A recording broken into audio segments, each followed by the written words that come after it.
So there were some things going on in my family, my extended family, my Trini family, um, that I got all sucked into. I just got all up in there. But thankfully, I was practicing heartburn coherence meditation a lot. And so there was a lot of space for mm, being lucid in the dream, right? There was a lot of space for being lucid in the dream. And it was so clear to me that no one's doing anything just to be mean.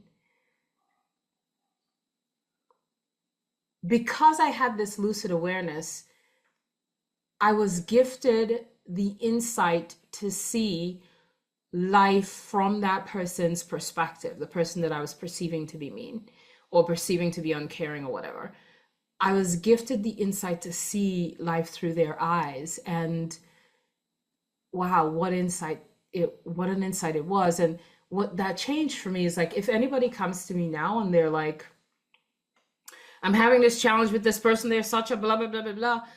There is a natural tendency now within me to,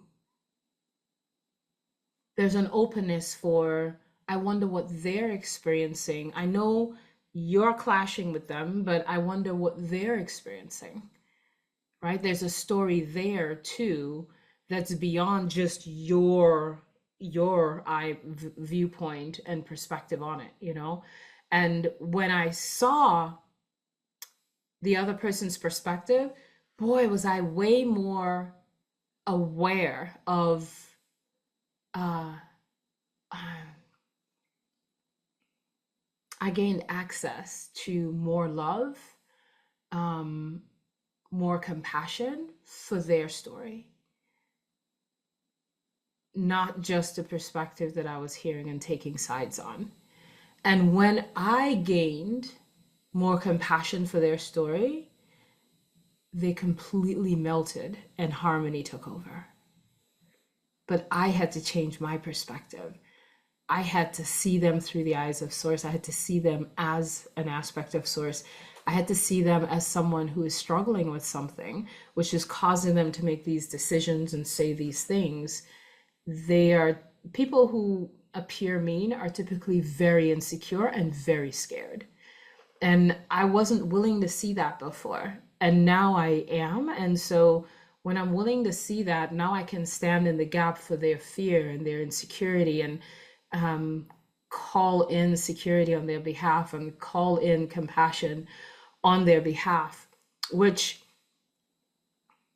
led me to Lynn McTaggart. No, that didn't lead me to that. In the midst of that, I was reading Lynn McTaggart's book, The Intention Experiment. I could, I can't say I recommend it because it was a little dry. It was for me. It was dry for me. It was hard to read because it was so mechanical, I guess. But then she wrote another book called The Power of Eight. And I ended up just listening to her YouTube interviews instead because the book felt a little dry to me there too. But there was these powerful intention experiments that she does, where a group of people come together, they all hold the same focus for to affect change in a certain person's life or certain part of the world, wars, these things. And from eating up that teaching from her, I view it differently because I view things as done, and I felt like her teaching was coming at it from let's do this in order for this person to be healed. I'm more of let's do this so that this person can get out of the way and experience the healing that's already here. And so I've experienced it a little bit differently. But one of the things that I did was intention experiments for my family members. And just to see what would happen. I wasn't trying to change anything because I knew change was already present. I wasn't trying to bring about harmony because I knew harmony was already present if I get out of the way. So I was just sitting there with just being aware of what this person who is perceived as being mean and uncaring, what they may be going through, and just holding the space of love for them.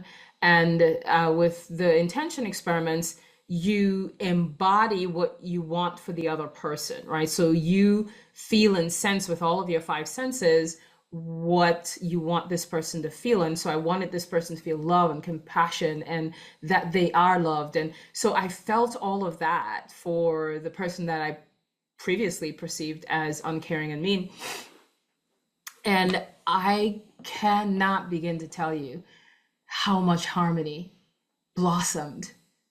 I was stunned at just how much harmony blossomed on all sides. And I don't know if I don't have any evidence that it was a result of me sitting in this intention experiment on their behalf, but I know that when we sit like that and move energy toward another human being, they will feel it always. When we're angry at another person, whether we're in front of them or not, they're feeling it because we, with our minds, are shooting that anger toward that person. They're feeling it, right? And we don't think about that. We think that only works with remote healing. We're like, oh, set the intention for the person to be healed. Well, it works all the time, right? If you're mad at the person, they're feeling your anger, even if you're not talking to them. They're feeling your resentment, even though you're 600 miles apart, right? That's just how energy beings exist. It's just how we exist in the world. So I have no doubt that it affected the situation, but boy, was it beautiful to see that. And then I started testing these intention experiments with my two sons. They weren't aware of it. So my older son, who's in the performing arts, he was saying that he was having some difficulty getting contracts, and there was a bit of a lull in his getting contracts. And so I sat on my bed and I just went through the intention experiment experience on his behalf. And I saw him texting me saying, hey, mom, I'm just letting you know, I just got these contracts, whatever, right? And I'm feeling what he's feeling. I'm feeling his exhilaration. I'm seeing him on stage and I'm seeing him getting parts and I'm seeing him, like I'm feeling all of that for him, right? I kid you not, 2 days later, my son texts me, hey, mom, guess what happened? Da, da, da, da, da. Like just as I was feeling it. We are that powerful. We can't control another person's experience, but we are creating how they appear in our reality, right? You can't do it from the perspective of, oh, I don't want them to experience bad stuff. You do it from the experience of love and what all is possible. So I'm just envisioning what all is possible for them, you know? And I was just stunned. With my other son, same thing. I did something similar, and he was looking for a car, and he was the first car he bought. It was just not a good situation, and then he bought another car, and I'm like, I'm just envisioning for all of this to go well, and I'm like, he's gonna call me, and he's gonna let me know, like everything, and just the way that I envisioned it, it played out. It actually played out in both cases better than I envisioned it. And here's what this birthed within me. I want to host intention experiments for other people. I want a group of 6 to 8 of us to get together, and 1 week we hold this person with all of our focus, all of our emotions, all of our intentions. Like one person, we make them the focus of our gathering, and we focus all of our energy around them. And whatever it is that they're wanting to experience, we hold the space for them to allow that in. And if we all do it, it is a powerful experience. And one of the beautiful things that Lynn talked about in her book is that when you're intending that way for another person, guess what's also happening? That energy is it's in you. And then your life changes because you're holding that intention for another person. And what's his name? Joe Dispenza has that happen all the time in his in all of his events. He has a segment of his events where there's the healer and the healees, but the healers aren't like healers like we know them, like somebody who runs a business, a healing. It's not anything like that. It's just participants who came in with some degree of his training, of course, on how to just intend for another person. and their lives, like they're healing by sending healing energy to another person. They're healing by sending love to another person. They're healing by sending compassion to another person. It's a two-way street. Not that we should go into this going, ooh, if I do this for another person, then I get something out of it. You don't even have to think about, you just don't even have to think about that. Just focus on what you want out of love and compassion for this person. And I want to host those. I so want to host those. More on that in phase 2. But that's one of the things that I want to do in phase 2. Now I'm going to end on, and then I'll give you a little bit about my phase 2 dream, my phase 2 dream. But first, what my physical challenges taught me.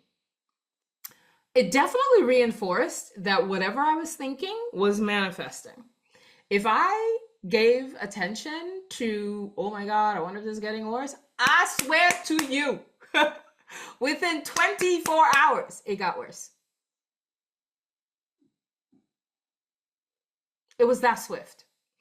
And when I decided my body is fully equipped to do its thing, which is something I really want to share next, then it would just start to dissipate. And I watched that happen because I was iterating. See, sometimes we blame ourselves for iterating, but this iteration was such a teacher for me. It was such a teacher for me because every time I iterated, it was because I was paying attention to fear-based thoughts, and then I would cause the thing to get worse. And then I would iterate and ask for help and then bounce back. And the minute I bounced back, it started to get better. And then I'd pay attention to a negative thought again, and it would be worse. And then I iterated like that. That was such a teacher. It was such a teacher that my cells are paying attention to what I'm thinking. It's totally paying attention to what I'm thinking. Here's the other thing that really shifted things for me. I kept checking to see if it was getting worse or getting better. And if you're checking to see if it's getting worse or getting better, it's going to get worse. Because why am I checking? If I truly trust that it's done, there's nothing to check. There's nothing to check.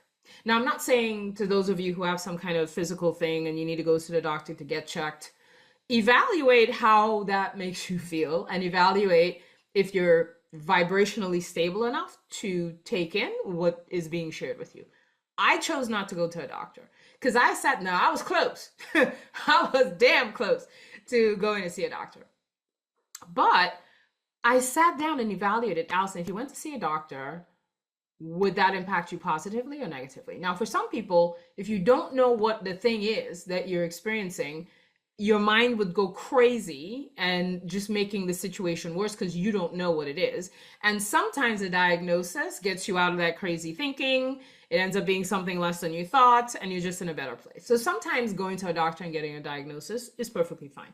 For me, I was like, well, if I go to a doctor, they're going to look at what's happening. They're going to give me a diagnosis. And now I got that to add to my negative thinking. And then they're going to give me their prognosis as to whether this is going to get better or worse, what medicine I need. That's just too much. I want to be in my silo. I just want to be in my silo. I know that my body is fully equipped to heal itself. I'm not going to go. That's just where I was. But I kept checking. And if you're constantly checking, is it getting worse? Is it getting better? Is it getting worse?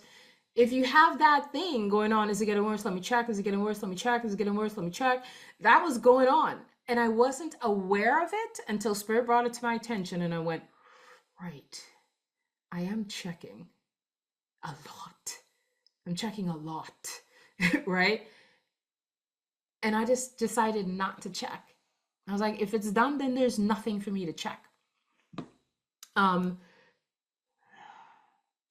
Here's the other thing that I wanted to focus on. I was checking my notes because I know there's some pretty important things I want to say here.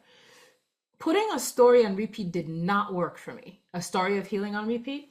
It's what Abraham Hicks always says, is that whenever you pick up a subject, even if that subject is healing, there are two sides of the stick, right? There's healing and there's illness, and then there's wellness, right?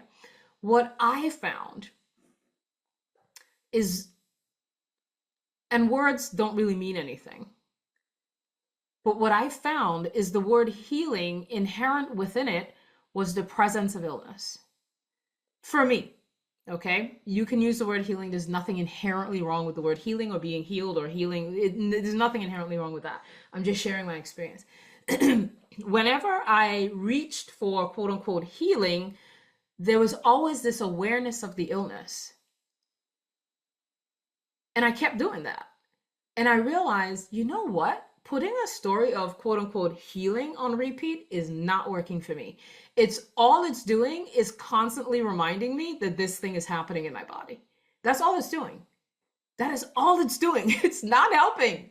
It's not helping. So I had to abandon that. And we really do need to assess. There are so many different processes out there for the ability to move into healing. Countless. But you have to assess what it's doing for you. Is this really helping me, or is this all? Is it like, is my putting a story on repeat for abundance really helping me to move toward abundance, or is it just reminding me of the lack that I've been in for 10 years? You know what I mean? Like, you have to assess whether it's truly helping or not. And that was not helping. It was not helping. I have put stories on repeat that have profoundly changed my life. Yes. But in this instance, when there was physical stuff going on in my body, it was not helping. It was making the situation worse. Every time I tried to envision healing, I would remember that there's this thing going on, right? So it didn't help. It didn't help. So assess whether a process is actually working for you. Don't just do it because somebody else in a video said it worked perfectly for them and healed them in 2 seconds. You know, it may not work. And speaking of the healing in 2 seconds, remember when I broke a bone and unbroke a bone? I was sitting with how come that was so easy for me to do. And I'm iterating here for months with this thing in my body, right? This thing happening in my body. So here's the thing. When you break a bone, there's an expectation that it'll heal. Even if I never use that revision technique to heal, I would be fine. I was living with an expectation that it will heal, because that's kind of a given in our world. When you break a bone, you heal. That's just what happens, right? When you get a scrape or a cut, it heals. We don't question it. We don't question our body's ability to heal in those circumstances. If I break a bone, I know it will heal. I'm not worried. If I get a cut or a scrape, I'm not worried. It's going to heal. But for some reason, when we get a diagnosis, all of a sudden we are no longer trusting our body to heal itself. We think, oh my God, I got to get this, I got to get that, I got to go hire a healer, I got to go to a healing thing. And like, we just completely abandon our trust in our body's ability to heal itself. One of the things that that really happened for me is the awareness that of how many things my body went through in 6 decades. You know what I mean? It's like my body swelled up with a 9-pound baby, and then they sliced me to get that baby out, and then my body just shrunk right back to a flat stomach and a teeny little scar where I can wear a bikini and you wouldn't even know I had a C-section. I had 2 C-sections to give birth to both of my sons. And I'm thinking, my body just went back to flat. Like my stomach was so big. I gained like 50 pounds with my first child. My stomach was so big. This was a 9-pound baby. And they had to slice them out. And then all of that just went, my body was so intelligent that it just went and fixed everything right back to normal. We don't give ourselves enough credit. We do not give ourselves enough credit. More about that in a second. Let me just make sure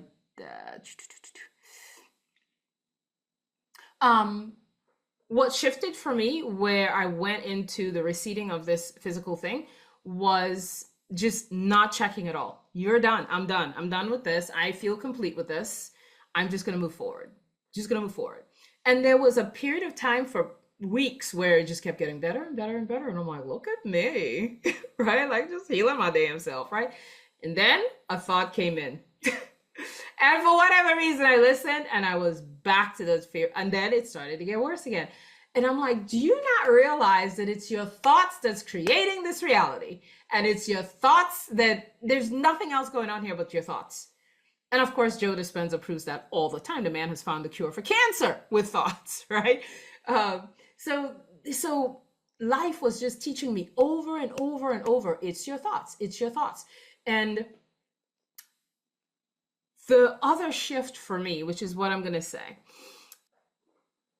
that emphasis on the awareness of the intelligence of my cells was huge for me. It was huge. I shifted to this place because we think about healing in such interesting ways, but the way in which it came to me was my cells, the trillions of cells in my body are so freaking intelligent. They're so intelligent. Every cell in my body is infused with infinite intelligence. Every cell. Not only that, my cells are built to bounce back. My cells, y'all, anybody with any kind of physical thing, your cells are built to bounce back. Just get out of the damn way and let your cells do what it wants to do. Every time something goes awry in our body, our cells are like, all right, let's get together, fix this thing. Let's get together. We got this. But we come in, oh my God, is it getting worse? It might get worse. Oh no. Right? The doctor's telling you a diagnosis and now you got to get this treatment. Nothing wrong with any of that. If you feel drawn to going to a doctor, go. But your body is already saying, every cell in your body is going, we got this. Did I just turn completely orange? I don't know what just happened. But we got this. We totally got this. I don't know why I look pink all of a sudden. But your body's going, we got this. Like every time something goes awry in your body. And here's this analogy that Spirit gave me, right? It's kind of like if a storm comes through, like a tropical storm comes through, and then a tree limb fell on the roof of your garage or whatever. And it's a mess. It's an absolute mess, right? And now you have to call in a construction company, insurance, whatever. Everything is just a mess. You call in a construction company, they're reconstructing your garage. And every time, every 30 minutes, you're going out there. Are you guys sure you know what you're doing? Because I had the electrical system right here and did you hire the right electrician? I don't know. How long is this going to take? Is this going to, and my furniture is out of place. And when is this going to, like, you're constantly questioning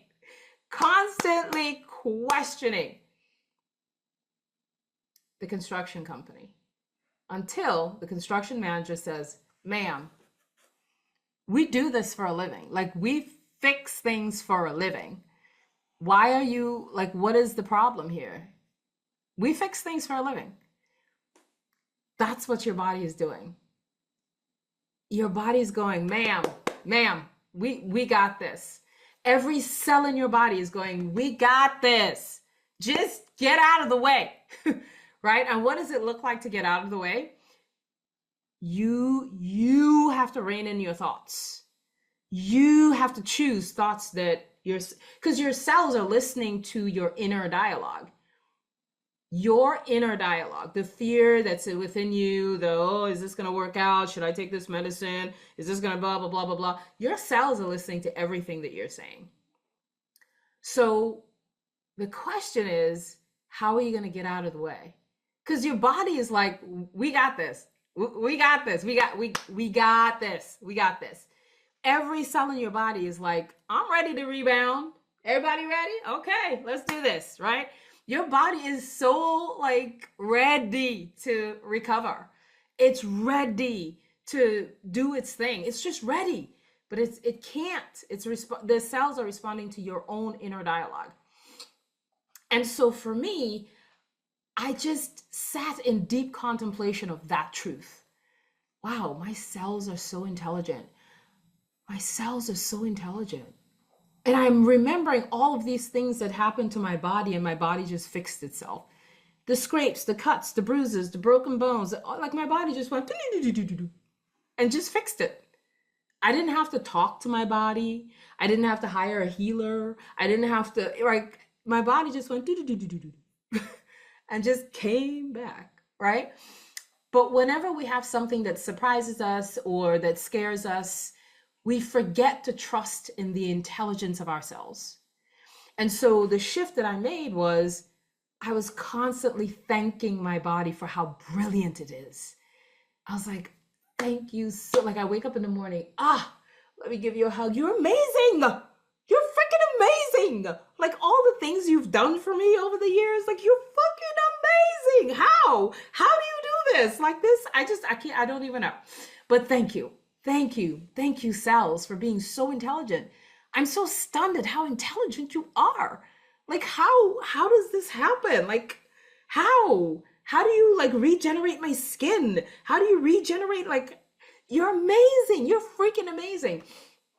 And every day that was my dialogue with my cells.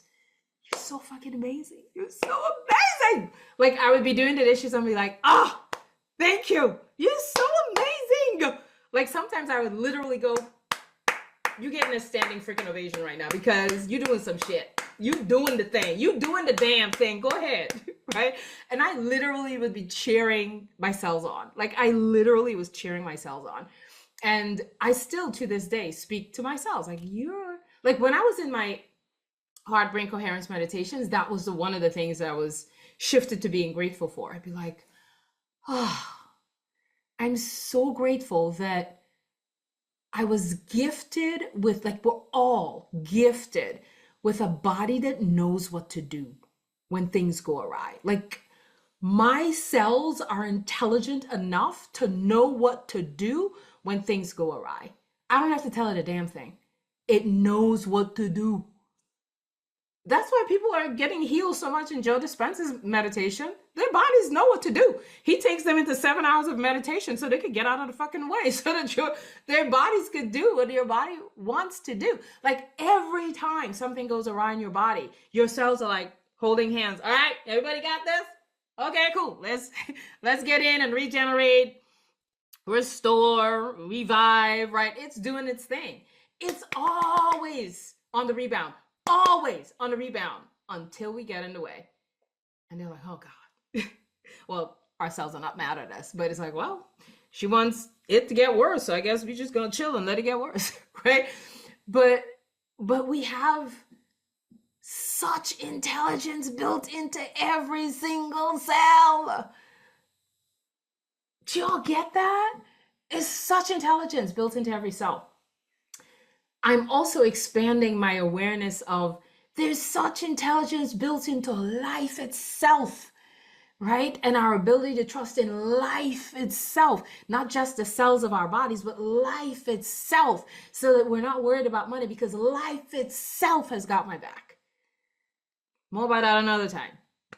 But our cells are listening to the narrative that we're rehearsing, whatever. If you're rehearsing what the doctor said, you're feeding that information to your cells. If you're rehearsing fear-based thoughts, you're feeding that information to yourself. That's just the way it is. Okay. I'll say lastly that truly, our bodies, like when our souls decided to come jump into one of these things, we knew that this is fully equipped to course correct anything that goes awry in this. I don't care what the doctors call it or label it. This was built to handle anything that could go awry, and it was built to bounce back. This body is built to heal. The cells of our bodies are built to rejuvenate, built to repair, built to restore. It's why Joe Dispenza often says, we have a veritable medicine factory built within us. We do. When our bodies need a certain chemical, it's built to generate that chemical. Joe Dispenza has enough studies that support that. It generates the chemical that it needs to restore and repair and rebuild. It's built to bounce back. Your body is built, your cells are intelligent enough to bounce back. Remember that. Cherish that awareness. Celebrate that awareness. Fall into deep states of gratitude for that awareness so that your cells can listen to your gratitude, can listen to your celebration of its intelligence, because that's what's true. It's built to repair, rebound, and restore. Remember that. Last thing is phase 2. So let me tell you what phase 2 is. Because of my iteration with fear-based thoughts and constantly asking for help, like every time I dipped into a negative thought, I'd go, help me. You see what's happening here? Help me. Every time Spirit would give me some other tool or a level of awareness, or it was just a constant stream. And I remember in that moment where I was sitting going, wow, I suddenly am aware of what other people feel like when they feel like they've tried everything and nothing's working. And I was just fascinated that I was actually having that experience, knowing what I know, just fascinated with that experience. And shortly after that, the awareness kicked in. This is not just for me. This is for everyone. And it was after several iterations of moving into fear-based thinking and bouncing back and moving it and bouncing back and moving it and bouncing back.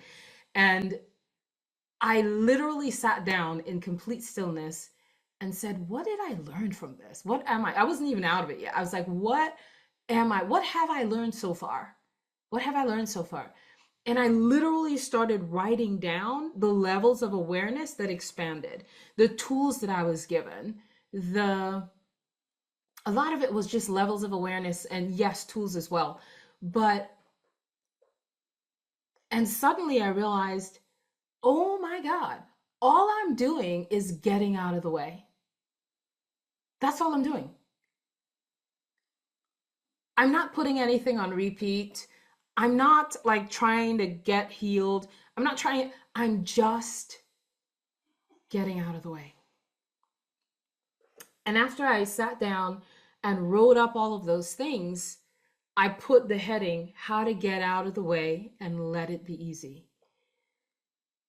And so my dream is to couple intention experiments with everything that I was given under the heading, how to get out of the way and let it be easy, and take a small group of people initially. It'll be available to everyone and it's free. So I want to take people through like a 2-month course. And what I envision for this 2-month course is that we meet every Sunday. Sunday is what's on my heart. We meet every Sunday and we do 2 things. We take one truth, make sure we understand it and we're clear on it, and we decide to apply that one truth. It's not going to be a long session, probably 30 minutes, okay? We take that one truth and we apply it to our lives every single day for 7 days straight. Like that's the prominent truth that we are applying to every area of our lives every single day for 7 days straight. Why? Just to see what happens. I don't know what's going to happen. And during our weekly sessions, we take one person, which is why I'm trying to keep this in a small group. We take one person and all of us come together for that one person. Whew, I'm getting complete chills right now. And we hold that person with such intention for whatever shift they're wanting to experience in their lives. But there's a way in which we hold that intention. I'm going to share that, this is how we hold an intention with all of our senses. What I'm going to share is this is how we hold an intention with all of our senses for healing. This is how we do it for money. This is how we do it for relational harmony, whatever. But I'll have a really clear way in which we hold that intention for the person, because again, I'm a little bit different than Lynn McTaggart, where she would say this person has this illness and we're just going to see them healed. Because of what I've experienced in 2025, there are gifts in the middle. So I want to intend for the person that they get all the gifts, right? Like they get clarity on all the gifts so that they can get out of the way and allow it to be easy and allow what's already here anyway. It's just getting out of the way and let your body do its thing, right? So I have a slightly different perspective on that. So I envision this being 2 months because of how many gifts I was given. And I want to share one gift a week, because sometimes what happens, like an event like this, I've shared like 25 different things, right? Now something's going to jump out to you, and you're probably going to think about that for probably 3 hours, and then life happens and you forgot, right? So what I want is to create this space. It's not going to be in YouTube, by the way. It's probably going to be on my website. But anyone can be in it. It doesn't matter. The reason I'm choosing my website is because I know what happens when I watch videos on YouTube. You watch it, and then you scroll. And you go into some other thing, and you scroll. And then when you get done watching that, YouTube goes, you want to watch this? And you watch that, right? So it doesn't stick. There's no room for things to stick as much. So I want to create a space where we're gonna stick with this for 1 week. And there's nothing popping up at you when we're focused on that, right? So that's the two things that I want to do in the course of 2 months, where we're doing intention experiments for each person. That's going to be so powerful. I just have a vision of just how powerful that's going to be. I just know that's going to be so powerful. But I also want to share the gifts that I was given throughout my time last year. And I want to share those gifts as well. I'll start with what I perceive to be the most powerful gift, is you just really coming home to your true self, and ways in which you can do that for, that full week. And then we'll be complete and we'll see what happens. Which just, for me, is that one of the things that I do in my own life, feel free to borrow this, is when the first of the month comes, for some reason that's a trigger for me. I assess, is there anything spiritually that I want to deepen? And if there's a yes, sometimes there isn't a yes. If there's a yes, it'll come up, right? In stillness, it'll just come up. And I decide for the entire month, I will deeply contemplate that one truth. And that's how I shift and change. For an entire month, every single day. And usually that truth is just one sentence, okay? Usually it's one sentence, max two, about something that I want to deepen in my life. And if I deepen that thing in my life, it'll become a part of me after I have sat with it for 30 days straight. In the month of February, I somehow came across the quote from A Course in Miracles, and the way it was written was, if you knew who walks beside you on the way that you have chosen, fear would be impossible. And when I read that, I was like, oh, fear is not impossible for me. So I got some thinking to do here. And every single day for the month of February, once or twice a day, usually in the morning or the evening, I would sit with that. If you knew who walks beside you on the way that you have chosen, fear would be impossible. And I would analyze that statement. I was like, okay, so fear is definitely not impossible right now. So maybe I don't know who walks beside me. So let me deeply contemplate who walks beside me. And I would sit there and just remember that I'm not alone, that there's so many people that are walking beside me, loved ones who have gone before, spirit beings, angels, guides, whatever you call them. And I would just sit there going, there are guides here. There are angels here. My grandmother's here. My uncle is here. Like, thank you for being here. Like, I would just marinate in that truth in a variety of different ways every single day. So that at the end of the 30 days, and sometimes if I get to the end of the 30 days and I feel like, you know what, this has not become me yet, I think I need to take that into the next month. And I would just let life lead me into whether to stick with it or move on to something else or maybe add something. I don't know. But usually it's just one thing.